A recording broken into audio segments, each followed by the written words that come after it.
welcome back to Teen Story Share. This week we're continuing The Returning by Christine Hinwood. If you missed last week's chapter, that will be linked down below, along with a synopsis of the story. Graceful sat on a footstool so that Isla could brush her hair. Did he... Isla jerked her head at the hall, meaning father. Did he speak with the Attlings then? No. It was strange. There was a way these things had to be done. Attling's oldest had been away a long time, and before he could start courting visits, father must first pay a visit to him. They would drink ale and talk farming, and somehow that would clear the way for him to see her. But father had yet to do so, and Graceful could only see her betrothed from the cart, all joggled with the speed of their going, all at a distance across the terraces. It was strange that they had not stopped at Attling's holding. No. We went to the headman's, to Master Palfreyman's. Hey? We drove past Attling's holding too fast for them to hail us. What's he about, your da? Graceful spread her hands. I don't know. But you did see him, Cam Attling? Yes, he looked like... Graceful hunted in her mind for words. He looked like songs sung to life.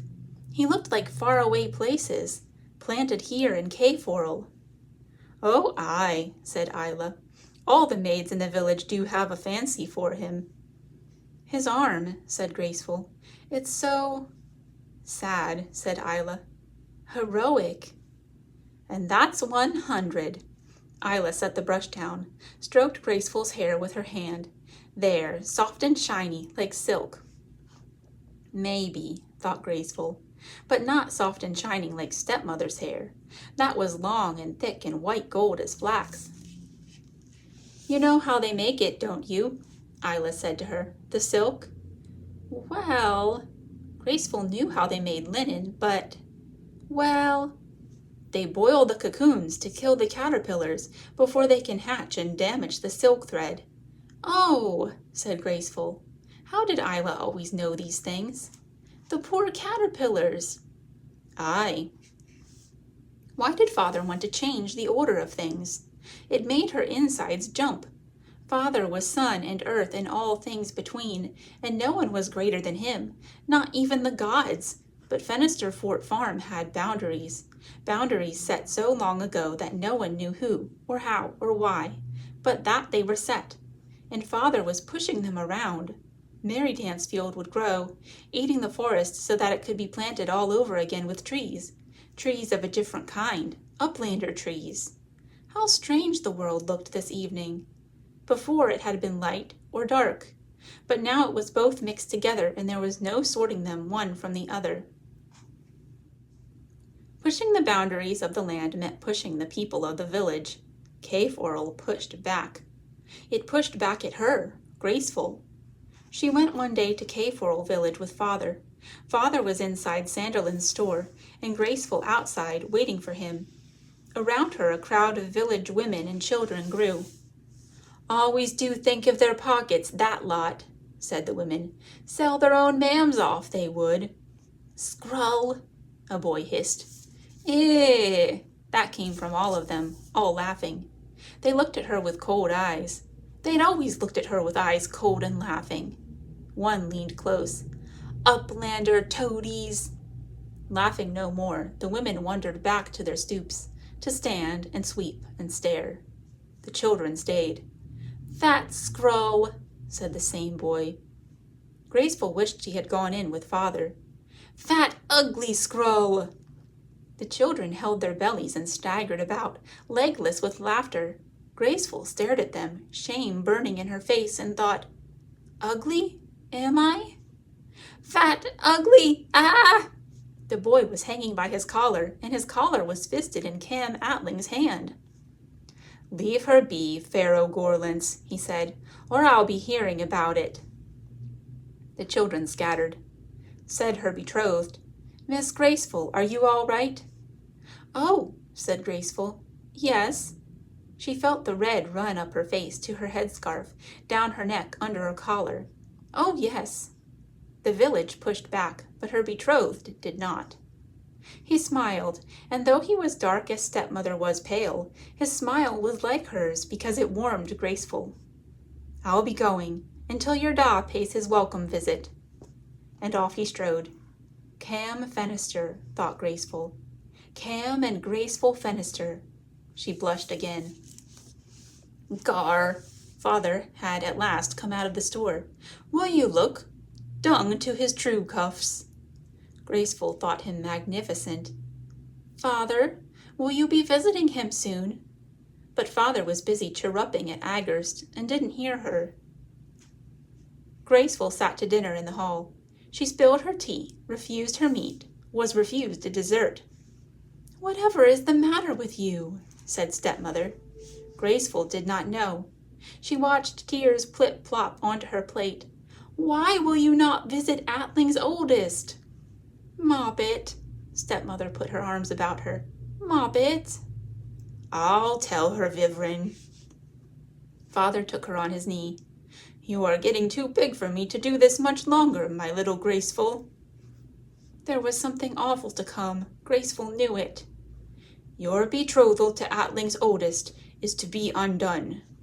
Graceful wailed. "But it can't be." "You did not want to be betrothed to him in the first place." "Well, now I do." "Oh," stepmother patted Graceful's back. "I knew she'd fixed her fancy on him." "She's a maid, and maids do change their fancy like they change their underlinen." "Arno!" "He has not even a full count of limbs. How could he well look after her, my Graceful?" Isla helped Graceful dress in her best gown and surcoat. "A fortnight ago I was securely betrothed." "Didn't take your da long to arrange for it all to be undone." Isla pinned a small bunch of wildflowers to her collar. "Love knots," she said. "All the maids do wear them in summer to draw their sweethearts." Graceful went downstairs to toy with her morning meal. Afterward, she sat so stepmother could do her hair. Not because she had a lot of it, but because she did not. It was fine as baby hair and as thin, limp here, flying away there, and it never grew past her shoulders. Graceful could not get it all up or nicely down, but stepmother's clever hands could. "Moppet," said stepmother, "are you still worrying? Like as not, the Attlings will be glad to be reimbursed what they gave when you were betrothed. And your father wishes you to marry well, for your own sake, that you will be happy."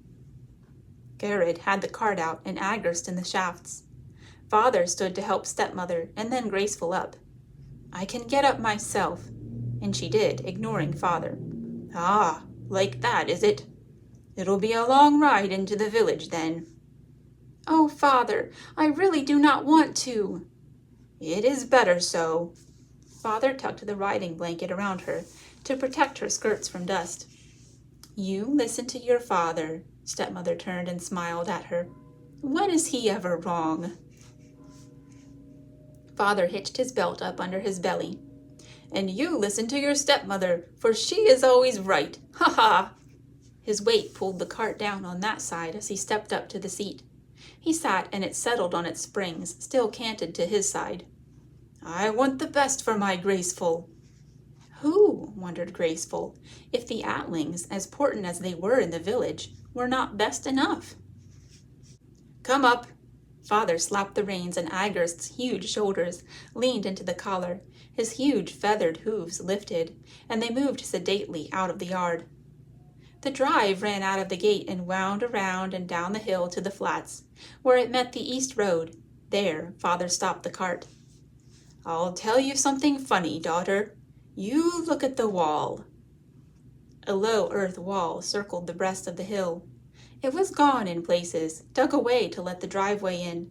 A whole section carried downhill in a mudslide one sopping spring. "Once there was a wall built atop the earthworks," Father pointed. "But the stone was taken from it and used to build—" "The new wing," said Graceful. "Ha, yes, that's my girl. Oh, some 150 years ago.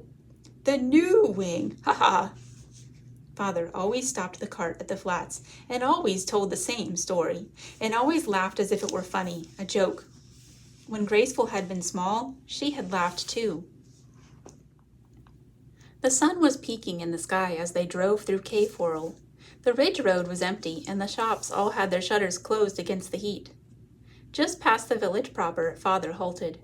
From here they must walk, for the track up to the shrine was too narrow for a cart. Graceful dreaded it. What if they should come upon the Attlings and must walk with them? But stepmother linked her arm with Graceful's, and she felt much braver. They took the path, step, step, step, in time. The shrine was so old, the wood was worn silver. One whole wall flipped up like a shutter, and opened the shrine to the yard, a patch of raked gravel with a high stone wall all about it. The wall was very much grander than the shrine. Attling's oldest leaned against a post and watched them come in. The headman, palfreyman, sat on the step, nodding as old people did. "I'll tell Da," Cam said, and without turning called, "Da, they're come." Master Attling came to the doorway and helped palfreyman to his feet. Together they came over, palfreyman going oof, oof, oof under his breath. Graceful thought of Father with his two ends for one means, and understood now what Father's second end had been that day they had driven by the Uplander camp. This, the undoing of her betrothal. The headman shook Father's hand. "Master Fenister, mistress?" He bowed, an old man's stiff, creaking bow, to stepmother and kissed her hand, then Graceful's. Father, stepmother, Master Attling, and palfreyman went within to talk over the dissolution of her betrothal to Attling's oldest, and Graceful was left in the yard. Attling's oldest stayed propping up the same post. "I didn't know he had that in him, the old rogue." "Are you keeping the shrine from falling?" said Graceful.